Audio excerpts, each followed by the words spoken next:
اعوذ باللہ من الشیطان الرجیم بسم اللہ الرحمن الرحیم فاصبر لحکم ربک ولا تکن كصاحب الحوت اذ نادى وهو مكظوم لولا ان تداركه نعمة من ربه لنبذ بالعراء وهو مذموم فاجتباه ربه فجعله من الصالحین۔ شروع کرتا ہوں اللہ رب العالمین کے نام سے جو بڑا مہربان نہایت رحم کرنے والا ہے۔ عزیز سامعین کرام، گزشتہ کل آپ حضرات کے سامنے وہ آیتیں آئی تھیں جس میں اللہ رب العالمین نے بتایا تھا کہ ان لوگوں کو جو کہ کافر ہیں، جو کہ اللہ کا تکذیب کرنے والے ہیں، جھٹلانے والے ہیں، تو اے نبی جی مجھے اور ان کو چھوڑ دیجئے، مطلب ان کو میرے حوالے کر دیجئے، میں ان سے نمٹنے والا ہوں۔ اور اسی طرح سے ان کو اس طرح سے دھیرے دھیرے ہم پکڑیں گے کہ وہ وہم و گمان بھی نہیں کر سکیں گے اور ان کو معلوم تک نہیں ہوگا کہ اللہ رب العالمین نے انہیں پکڑا ہے۔ اور اسی طرح میں انہیں مہلت دیتا ہوں، میں انہیں ڈھیل دیتا ہوں، لیکن جو میری تدبیر ہے، میری چال ہے، یہ بڑی زبردست ہوتی ہے، مضبوط ہوتی ہے۔ اور اسی طرح آپ صلی اللہ علیہ وسلم کی رسالت کو بیان کرتے ہوئے اللہ کے رسول صلی اللہ علیہ وسلم سے کہا گیا تھا، اے نبی جی کیا آپ ان سے کوئی اجرت اور معاوضہ طلب کرتے ہیں کہ یہ اس کے بوجھ میں دبے جا رہے ہوں کہ وہ ادا نہیں کر پاتے ہوں، یا پھر ان کے پاس کوئی غیب کا علم ہے جسے انہوں نے لکھ رکھا ہو کہ آپ کی رسالت کو نہ ماننے سے وہ کامیاب ہو جائیں گے؟ کیا اس طرح سے ان کے پاس کوئی دلیل ہے؟ اللہ نے کہا تھا نہیں، اسی کوئی دلیل ان کے پاس نہیں، بس وہ کیا ہے، ایک ہٹ درمی کی وجہ سے اس طرح سے کرتے ہیں۔ جب معلوم ہو گیا کہ کفار کی حالت ایسی ہے، یعنی جو اللہ انہیں ڈھیل دے رہا ہے، مطلب اللہ انہیں پکڑنے کے لیے ڈھیل دے رہا ہے، اللہ انہیں سخت ترین عذاب دینے کے لیے ڈھیل دے رہا ہے، چنانچہ آپ نبی کریم صلی اللہ علیہ وسلم کو ذرا برابر بھی دل میں تکلیف کرنے کی ضرورت ہی نہیں ہے، برا ماننے کی ضرورت نہیں ہے۔ چنانچہ اللہ رب العالمین اگلی آیتوں میں نبی کریم صلی اللہ علیہ وسلم کو خاص کر کے ارشاد فرما رہا ہے۔ اللہ کا فرمان ہے فاصبر لحکم ربک ولا تکن کصاحب الحوت۔ اے نبی جی صلی اللہ علیہ وسلم، آپ اپنے پروردگار کے فیصلے کا انتظار صبر کے ساتھ کیجیے، آپ اپنے پروردگار کے حکم کا انتظار صبر کے ساتھ کیجیے۔ ولا تکن کصاحب الحوت، اور مچھلی والے کی طرح مت بن جائیے، مچھلی والے کی طرح مت بنیے۔ یہاں پر اللہ کے رسول صلی اللہ علیہ وسلم کو سب سے پہلے صبر کرنے کی تلقین کی گئی ہے کہ اے نبی جی آپ صبر کیجئے، وہ کچھ بھی کہنے دیجئے، آپ کی رسالت کو جھٹلائیں، برا بلا کہیں، عذاب کیوں نہیں آ رہا ہے، یہ سوالات کریں، لیکن میں انہیں ڈھیل دے رہا ہوں۔ آپ کو کیا کرنا ہے؟ آپ اپنے پروردگار کے حکم کا، فیصلے کا، مطلب اللہ کے عذاب کا، اللہ کی پکڑ کا آپ کو انتظار کرنا ہے، لیکن صبر کے ساتھ۔ جلد بازی نہیں کرنا ہے آپ کو کہ اللہ فوراً انہیں عذاب دے دے، فوراً یا پھر اللہ کا کوئی، اللہ رب العالمین انہیں سمجھا دے، اس طرح کی بات آپ میں جلد بازی کی نہیں ہونی چاہیے۔ جس طرح کے جلد بازی صاحب حوت نے کیا تھا، یعنی مچھلی والے نے کیا تھا۔ یہاں پر مچھلی والے سے مراد حضرت یونس علیہ السلام ہے، جن کو مچھلی نے نگل لیا تھا، صاحب حوت ان کو کہا گیا ہے، جیسا کہ سورہ یونس میں اور قرآن مجید کی مختلف جگہ میں حضرت یونس علیہ السلام کا تذکرہ آیا ہے۔ واقعہ یہ تھا کہ حضرت یونس علیہ السلام نے اپنے قوم کو اللہ سے ڈرایا، لیکن وہ ایمان لے کر نہیں آئے، بہت سمجھایا، پھر بھی انہوں نے ضد کیا، تو حضرت یونس علیہ السلام نے اللہ سے عذاب کا مطالبہ کیا، اے اللہ ان پر عذاب نازل فرما۔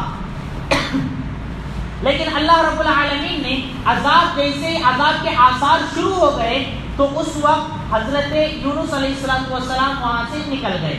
اب جب حضرت یونس علیہ السلام وہاں سے نکل گئے تو جب عذاب کے آثار نظر آنے لگے، قوم کو احساس ہوا، فوراً انہوں نے توبہ کی، فوراً انہوں نے رجوع کیا اور ایمان لے کر آئے، تو اللہ رب العالمین نے وہ عذاب کیا کر دیا، ان لوگوں سے ہٹا لیا، عذاب نازل ان پر نہیں ہوا۔ تو حضرت یونس علیہ السلام نے یہ سوچا کہ میں اب واپس اپنے قوم کے پاس جاؤں گا تو شرمندگی ہوگی، تو اس وجہ سے انہوں نے اپنے اجتہاد سے، اپنے دل سے، حالانکہ اللہ کا حکم نہیں تھا، گاؤں چھوڑ کر کے وہاں سے نکل کر کے چلے گئے۔ جب یہ وہاں سے نکل کر کے چلے گئے تو اللہ نے انہیں سب سے پہلے سمندر کا سفر کروایا، سمندر میں پھر مچھلی نے انہیں نگل لیا، اور مچھلی کے پیٹ میں جب وہ گئے تو تب انہوں نے اللہ رب العالمین سے اپنی غلطی سے توبہ کیا، استغفار کیا، اللہ کو یاد کیا۔ چنانچہ اللہ نے وہی کہا، ایسی جلد بازی مت کیجیے، اللہ کا فیصلہ ابھی نازل نہیں ہوا تھا کہ یونس علیہ السلام وہاں سے چلے گئے تھے، تو ان مچھلی والے نبی یعنی حضرت یونس علیہ السلام کی طرح آپ کو جلد بازی نہیں کرنی چاہیے۔ اب واقعہ اللہ بتا رہا ہے، اذ نادا، جبکہ اس نے یعنی حضرت یونس علیہ السلام نے اپنے پروردگار کو پکارا، وہو مکظوم، اور وہ غم کی آواز میں پکار رہے ہیں، یعنی یہ غم سے، غم بھرے لہجے میں اللہ تعالیٰ سے دعا کر رہے تھے۔ یہاں پر کون سی دعا ہے یہاں پر تو نہیں بتایا گیا، لیکن دوسری جگہ قرآن مجید میں اللہ نے کہا ہے حضرت یونس علیہ السلام نے مچھلی کے پیٹ میں اللہ سے یوں دعا کی تھی، لا الہ الا انت سبحانک انی کنت من الظالمین۔ یہ حضرت یونس علیہ السلام نے مچھلی کے پیٹ میں دعا کی تھی، جو کہ قرآن میں اللہ رب العالمین نے بیان کیا، یعنی پروردگار تیرے سوا کوئی عبادت کے لائق نہیں ہے، تیری ذات بڑی ہی پاک ہے، پروردگار میں نے اپنے آپ پر ظلم کیا، میں نے اپنے آپ پر ظلم کیا ہے، تو مجھے معاف فرما۔ یہ دعا کی حضرت یونس علیہ السلام کی۔ جب انہوں نے دعا کی اللہ تعالیٰ سے تو اللہ کہتے ہیں لولا ان تدارکہ نعمت من ربہ، اگر اسے یعنی حضرت یونس علیہ السلام کو اگر اس کے پروردگار کی نعمت نہیں ملتی، لنبذ بالعراء، تو وہ چٹیل میدان میں پھینک دیے جاتے، وہو مذموم، درحال یہ کہ وہ بری حالت میں ہوتے۔ مطلب یہ ہے کہ اللہ کی نعمت سے مراد مفسرین نے بیان کیا ہے توبہ کی توفیق ملنا، یہ اللہ کی سب سے بڑی نعمت ہے۔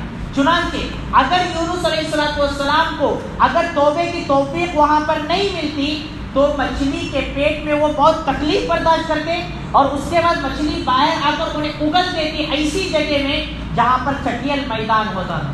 حالانکہ جب اللہ سے انہوں نے دعا کی، توبہ کیا، تو کہا گیا ہے کہ حضرت یونس علیہ السلام کو اس مچھلی نے باہر آ کر اگل دیا۔ جیسے ہی حضرت یونس علیہ السلام مچھلی کے پیٹ سے باہر نکل کر گر گئے تو اس وقت کمزور تھے، یعنی مچھلی کے پیٹ میں رہنے کی وجہ سے ان کے اندر کمزوری سی آ گئی تھی۔ واپس اللہ نے ان کے اندر طاقت اور استطاعت عطا کی، پھر دیکھا، آنکھ اٹھا کر کے دیکھا کہ وہاں پر پھلوں کے بیل والے پھل وہاں پر موجود تھے، تو حضرت یونس علیہ السلام نے ان بیلدار درختوں سے پھلوں کو توڑ کر کھایا، اور اسی طرح سے ان کی چھاؤں میں راحت محسوس کی۔ یہ اللہ کی نعمت تھی جو کہ مچھلی کے پیٹ سے نکلتے ہی اللہ نے کیا کیا، انہیں یہ نعمت دے دی۔ فاجتباہ ربہ، اللہ کہتے ہیں جب انہوں نے توبہ کیا، فاجتباہ ربہ، اس کے پروردگار نے اسے واپس سے اللہ نے اسے نوازا، یعنی واپس سے اللہ نے انہیں وہ چیز عطا کیا جو کہ نبی کو عطا کرتے ہیں۔ فجعلہ من الصالحین، اور پروردگار نے اسے اپنے نیک بندوں میں سے بنا دیا۔ عزیزان محترم، یہاں پر اللہ تعالیٰ نے حضرت یونس علیہ السلام کا واقعہ بتا کر کے اللہ کے نبی صلی اللہ علیہ وسلم کو یہاں پر یہ خبر کر رہا ہے، اے نبی جی آپ کو صبر کرنا ہے، کیونکہ صبر کرنا اللہ کو بہت زیادہ پسند ہے۔ حضرت یونس علیہ السلام نے جب اللہ پر توکل نہیں کیا بلکہ اپنے آپ کے فیصلے سے وہاں سے نکل گئے تو تکلیف میں آ گئے۔ کون سی تکلیف؟ مچھلی نے نکل لیا، وہاں پر تکلیف میں آ گئے، بہت زیادہ مصیبت انہوں نے جھیلی۔ پھر انہوں نے جب انہیں احساس ہوا تو وہ غم بھرے لہجے میں دعا کر رہے تھے۔ کس بات کا غم تھا ان کو؟ بہت سارے غم تھے۔ پہلا غم ان کی قوم ایمان نہیں لانے کا غم، دوسرا غم اللہ سے عذاب مانگا، اللہ نے وہ عذاب ہٹا لیا، اس کا غم، اور اسی طرح تیسرا غم اس بات کا تھا کہ اللہ کی اجازت کے بغیر وہ گاؤں چھوڑ کر آ گئے تھے، اور چوتھا غم اس بات کا تھا کہ مچھلی کے پیٹ میں وہ تکلیف کی زندگی گزار رہے تھے۔ یعنی یہ بہت سارے غم تھے، اور اسی طرح اللہ رب العالمین کے حکم کے بغیر وہ جو یہ کام کر کے وہاں سے نکل گئے تھے، اس بات کا بھی بہت زیادہ غم تھا۔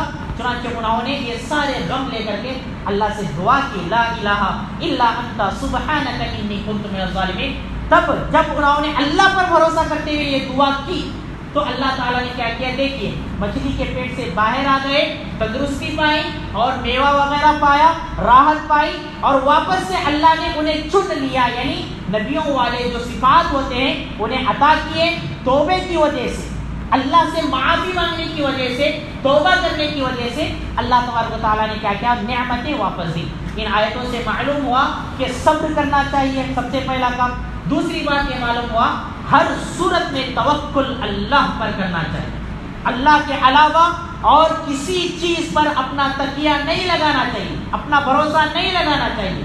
اللہ کی ذات سے ہمیشہ برقرار رکھنا چاہیے اپنا توکل کو. چنانچہ اس آیتوں میں نبی کریم صلی اللہ علیہ وسلم کو بھی جو وہ کفار کہتے تھے عذاب دکھاؤ, تو اللہ کے رسول صلی اللہ علیہ وسلم کو کہا گیا نہیں, آپ کو صبر کرنا ہے اپنے پروردگار کے فیصلے کا. چنانچہ اللہ نے ان ساری آیتوں میں بہت بڑی باتیں بیان فرمائی ہیں. اللہ سے دعا کریں کہ اللہ تعالیٰ مجھے اور آپ کو ان ساری آیتوں کو اچھی طرح سے سمجھ کر کے عمل کرنے کی توفیق عطا فرمائے. بقیہ انشاءاللہ جمعہ کے دن.